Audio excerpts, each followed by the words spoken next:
Hello and welcome back to The Financial Dad. Today we're starting a special new series called Business Planning 101. Welcome back to The Financial Dad, the show where we ask our real dad, a certified financial planner, everything you need to know about starting a business. If you never learned it at school or at home, don't worry, because now you've got a financial dad too. So the way that the series is going to work is we're going to take a fictional coffee shop. We made it ourselves. It's called the Brew Zone in a small town, Little Creek Falls, New Hampshire, and we're going to take it through the business plan with you. That way, in each episode, you are going to be able to see what it looks like to take an idea through the planning stages. And ultimately, you're going to be able to leave here not only with your own business plan, but you'll get a great sense of what it looks like for us to do this for our fictional coffee shop, Brew Zone. We had a request from one of my friends asking if we could do a video about business planning, why you need one, what they are, and what they help you outline. And so we've decided to create a series. We're so excited to do this today. And as someone who has been in the entrepreneurship space since 2016, 2017, I've only made business plans with you, Dad.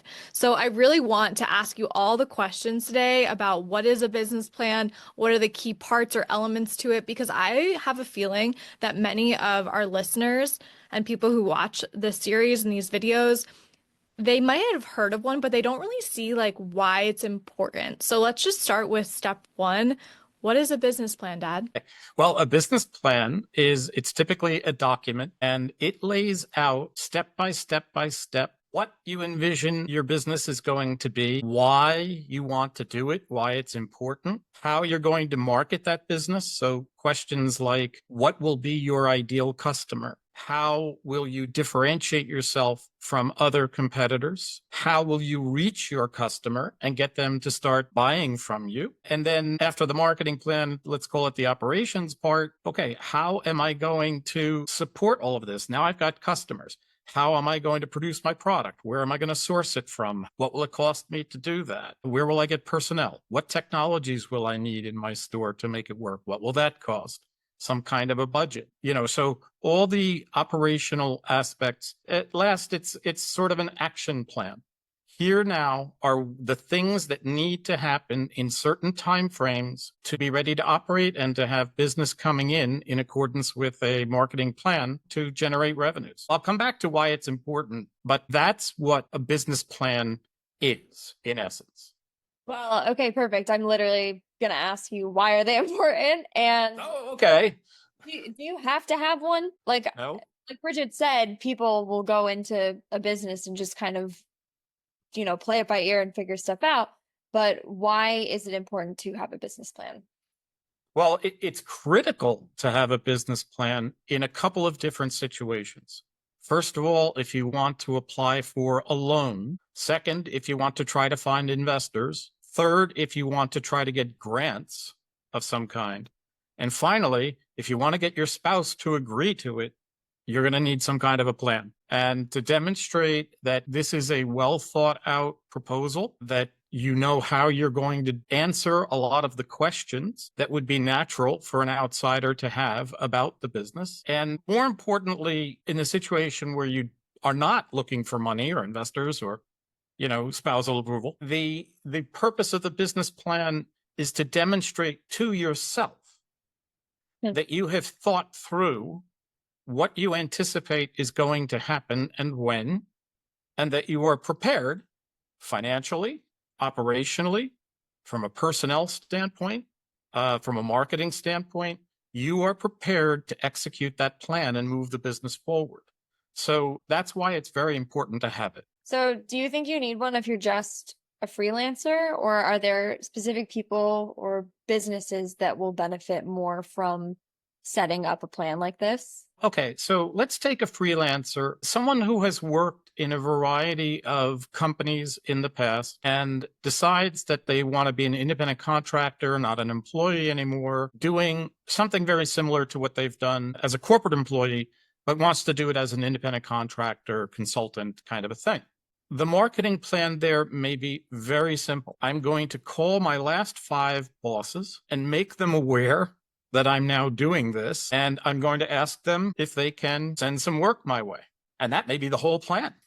Hopefully you haven't resigned from your last job rather, before you start making those calls. It would be a lot better to make those calls while you're still employed, so you have an idea that this is going to be viable and you're not just taking a complete leap of faith on the whole thing. But a business plan could be kind of that simple if what you're going to do is provide some sort of consulting services to some sort of business entities, and you already know your market and you know players in the market who can hire you. Now, a higher level than just doing that would be, I'm going to create some collateral materials, for example, that will help me market myself, so that when my old boss goes to his or her boss and says, I'd like to take this person on as a consultant, and here's what we want to do, and here's why it would work, they have something to hand the upper boss, and say, okay, here's some 4-color graphically designed presentation pieces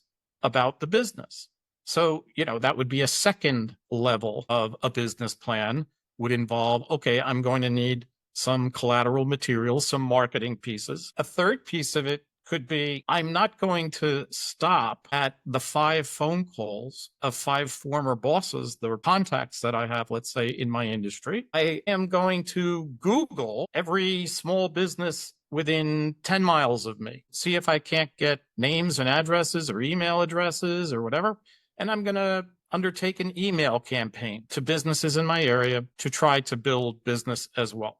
So it depends how far the person intends to take the whole thing, what their vision is of what they're going to become. Some people may know that out of 5 phone calls, they're going to get 2 assignments, and that's plenty to start with.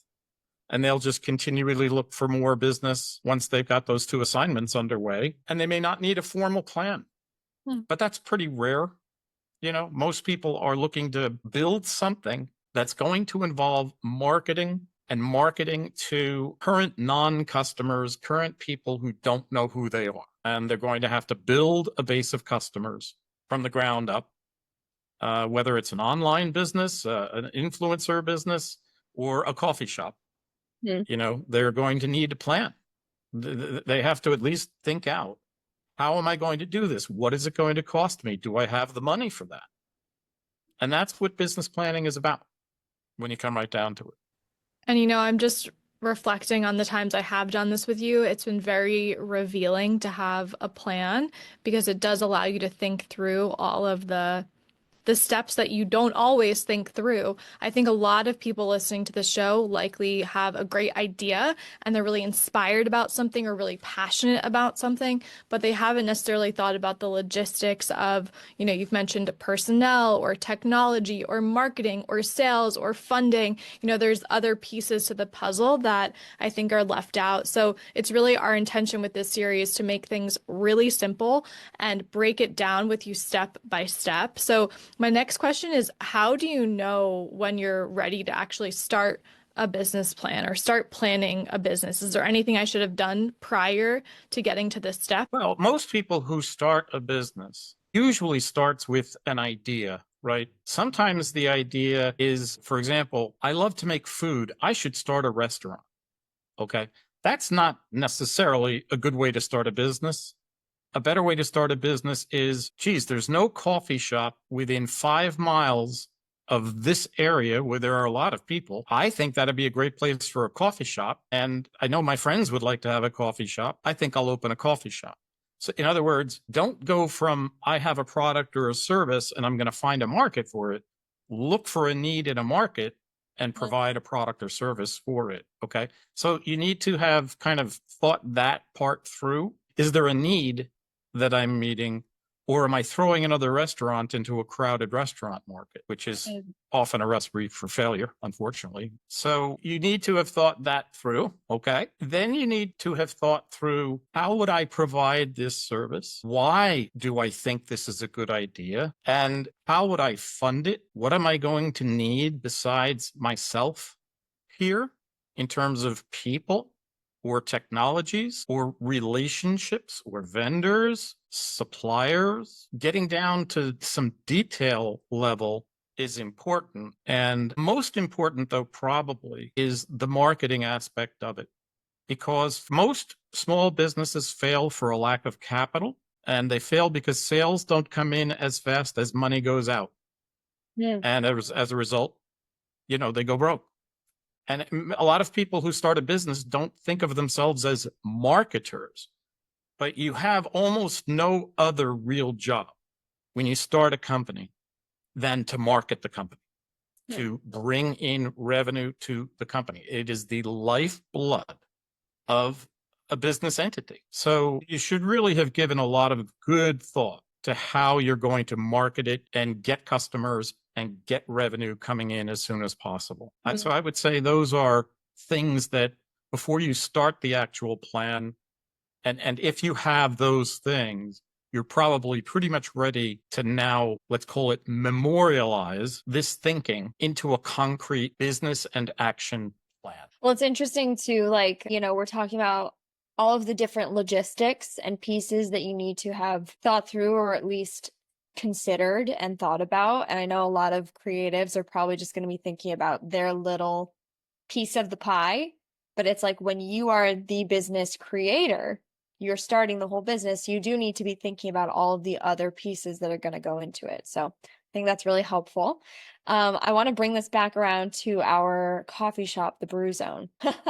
It's going to be great. Based on what you've just talked about and told us, the things that we kind of need to figure out for our coffee shop are, is there a market for it? Is it valuable? So will it be able to bring in money? At least do we hope? And how many employees might we need to run it? Where are we going to get supplies? Or is there a place that we can rent out that already has the type of equipment and space that we need, or are we going to have to build? So, okay, there's a lot of things that we're already thinking about before we've even gone into the nitty gritty of the multiple pieces that are going to make this a success.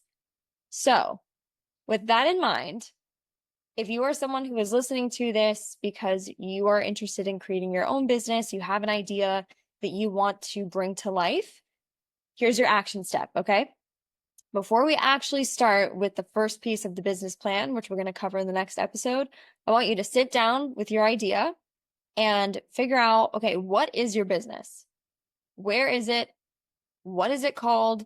And then hopefully throughout the rest of the series, you will be able to fill in all the other pieces and create the business of your dreams. If this is tickling your fancy, please tune in next week for the rest of our series, and we hope to see you soon.